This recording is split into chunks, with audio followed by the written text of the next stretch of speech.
Did you know that both Jewish and Arab Muslim scholars claim the Ottoman Empire, which spanned some 600 years, was actually known as a safe haven for Jews fleeing persecution from Western and Central Europe? Indeed, according to Cameron Tahir in his work, Ottomans' Benefactions on the Jews, 2021. As the Ottoman Empire, quote, provided a principal place of refuge for Jews driven out of Western Europe by massacres and persecutions, end quote. This is reaffirmed by many other works like the Sephardic Exodus to the Ottoman Empire published in 2018. From several secular schools of thought in the Arab world, it was well known that the area that now encompasses modern-day Israel had communities where Jews, Christians and Arab Muslims lived in relative harmony.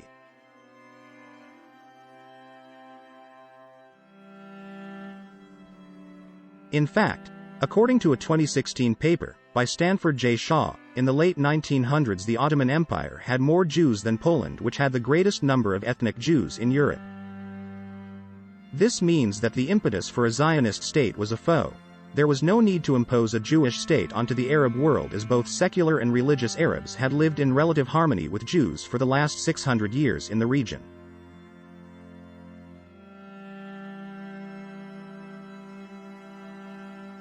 The Balfour Declaration, which imposed land grabs onto the native Palestinians, would see diplomatic protest by the Arab League of the UN for 30 years, to no avail.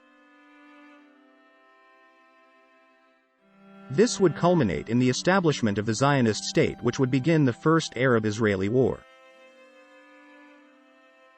Now, this does not excuse warring on either side, but if we are to believe the narrative that Israel has never invoked the ire of the native Arab population, we would ignore both the logic of property rights and the military and diplomatic history of the region.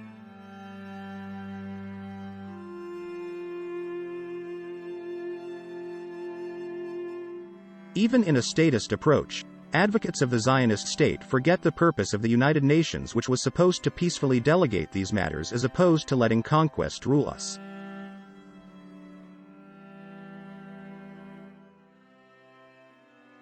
Yet just 3 years after the UN's formation, its principal mission would fail in ignoring the pleas of its then mostly secular Arab constituents.